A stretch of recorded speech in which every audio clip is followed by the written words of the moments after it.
عمران خان صاحب کا جو بندہ ایماندار ہے والی بات ہے، اس کے بارے میں فقط اتنا ہی کہوں گا کہ اتنی نہ بڑھا یہ پاکی دامہ کی حقائق۔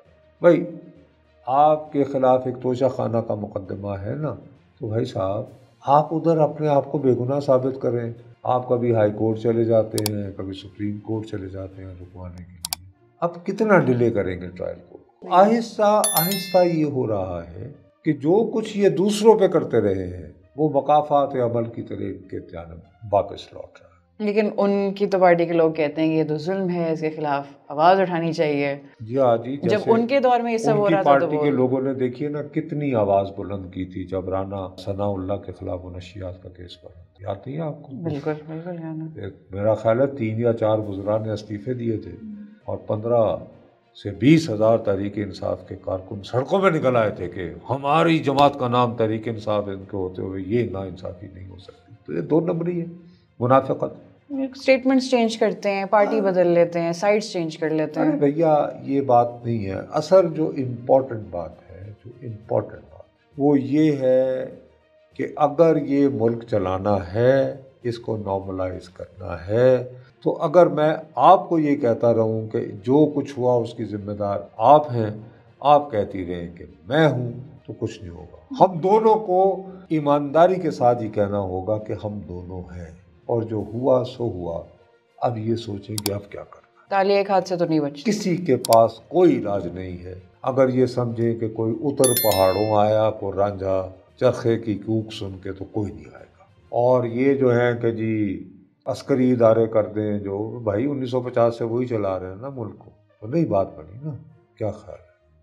تو ہمارے معاشرے کے تمام تر جو بھی ادارے ہیں، خواہ وہ عسکری ادارے ہوں، عدلیہ ہو، تمام سیاستدان ہوں، ان کو سب سے پہلے یہ تسلیم کرنا ہوگا ایمانداری سے کہ ملک کے ساتھ جو کچھ ہوا ہے ہم سب اس کے مشترکہ طور پر، اور غلطی سب کی ہے، سب کی، اسی میں حل ہے، باقی کوئی حل نہیں۔ عمران خان صاحب، پی ٹی آئی، یہ کس طرف چیزیں جا رہی ہیں؟ اچھی طرف، بری طرف؟ اور ہمارے سوسائٹی پہ اس کا کیا امپیکٹ ہو سکتا ہے؟ دیکھو دعا، صحافی کے طور پر اور خاص طور پر ایک رپورٹر کی حیثیت میرے لیے یہ بہت اوڈیشیس اور بہت ہی ایک اپنی اوقات سے بڑھ کر بات ہے کہ ہم یہ طے کریں کہ یہ اچھا ہے یا برا ہے، یہ پازیٹیو ہے یا نیگیٹو۔ بات حقائق پر مبنی ہونی چاہیے۔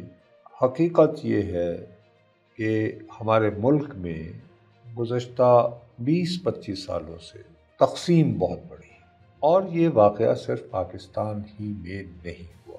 کچھ لوگ اس کو کنیکٹ کرتے ہیں انٹرنیٹ کے ساتھ کہ جی جب سے یہ انٹرنیٹ آیا ہے اور سوشل میڈیا، اس کے یہ جو سوشل میڈیا آیا ہے، تو گما یہ تھا جب یہ سوشل میڈیا ایجاد ہوا تھا، آیا تھا کہ یار لوگوں میں ایک دوسرے کی قربت بڑھے گی، ایک دوسرے کو زیادہ انڈرسٹینڈ کریں گے، ان میں محبت کا رشتہ بڑھے گا، آپ کنیکٹ زیادہ کر پائیں گے لوگوں سے۔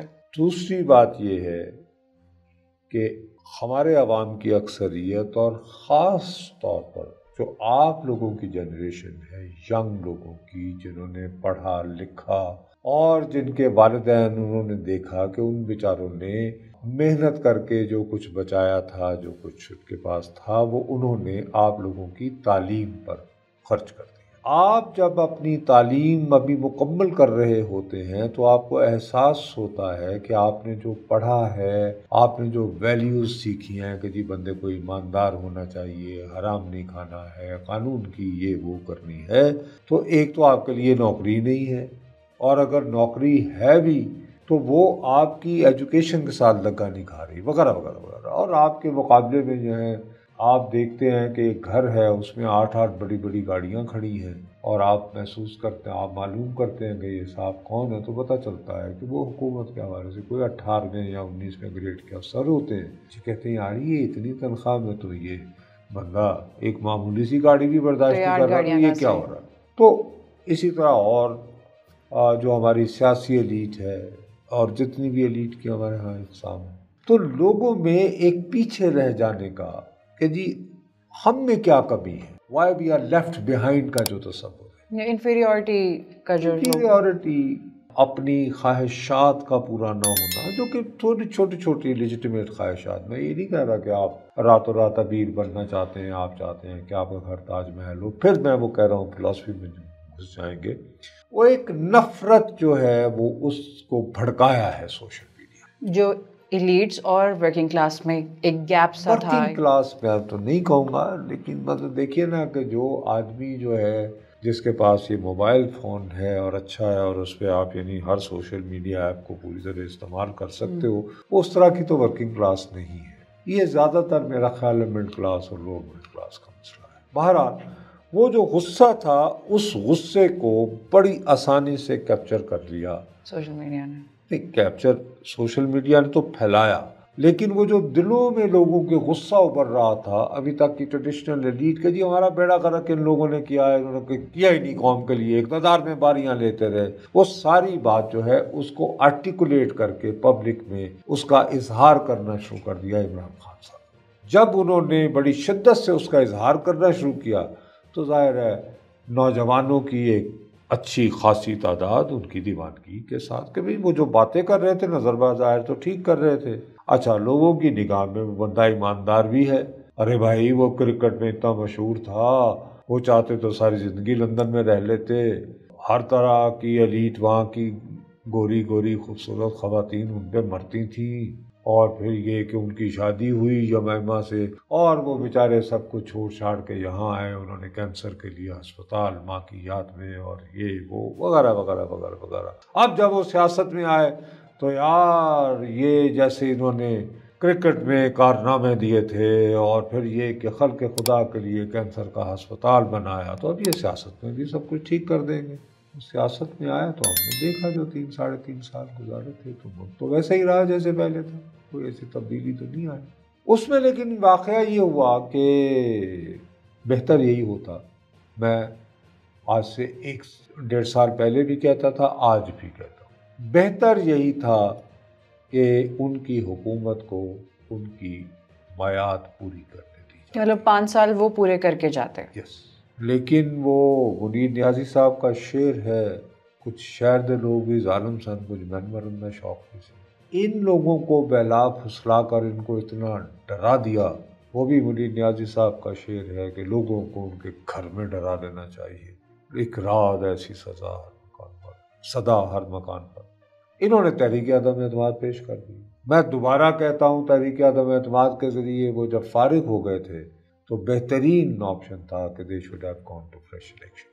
اور وہاں کھل کر تمام سیاسی جماعتیں یہ بتاتی کہ صاحب ہماری دانش میں ملک اس وقت دیوالیے کے قریب پہنچا ہوا ہے اور ہم ماضی میں جس طرح رہ رہے تھے وہاں نہیں رہ پائیں گے. معاملات کو ٹھیک کرنے کے لیے ہمیں یہ کڑوی گولیاں اب نکلنا پڑیں گی.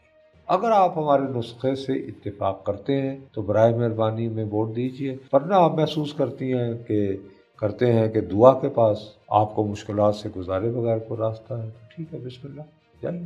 انہوں نے کہا نہیں ہم ٹھیک کر لیں گے. اس کے بعد 6 مہینے بعد ہی رونا شروع ہو گیا کہ ہائے ہم نے ریاست بچانے کے لیے سیاست.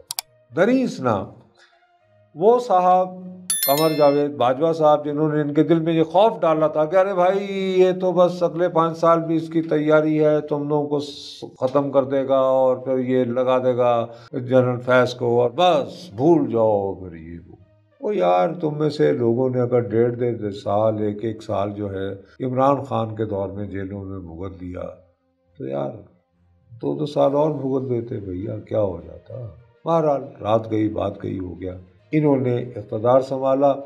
وہ جو صاحب تھے باجوہ صاحب ان کو ایک اور ایکسٹینشن کا شوق تھا کیونکہ ان کی تو ڈاکٹرین ہوتی تھی نا، انہوں نے تو یہ سنوارنا تھا.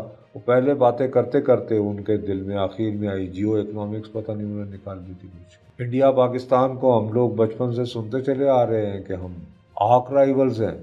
انہوں نے یہ تک کہہ دیا ایک اپنے انٹرویو میں کہ ساس بہو کا یہ جھگڑا کب تک چلے گا. بھائی جو چاہے آپ کا اس نے رشتہ ساز کرے، بادشاہ آدمی تھے. تو وہ وکٹ کے دونوں جانب کھیلتے رہے. عمران خان ان کو میر جعفر بھی کہتے تھے، ان کا دل بہلانے کو دل رام کرنے کو یہ ایوان صدر میں ان کو ملتے بھی رہے، جس میں ہماری پہلے بھی بات ہو چکی ہے. ہاں. اور اس کے بعد انہوں نے پرویز الہی کو بھی کہا کہ یار ادھر نہ جاتے ادھر جائیں.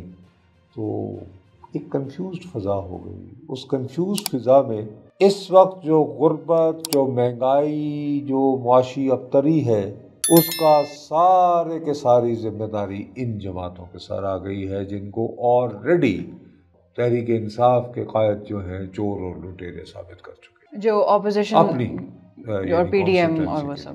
ٹھیک ہے نا جی. اب جائیں تو جائے کہاں.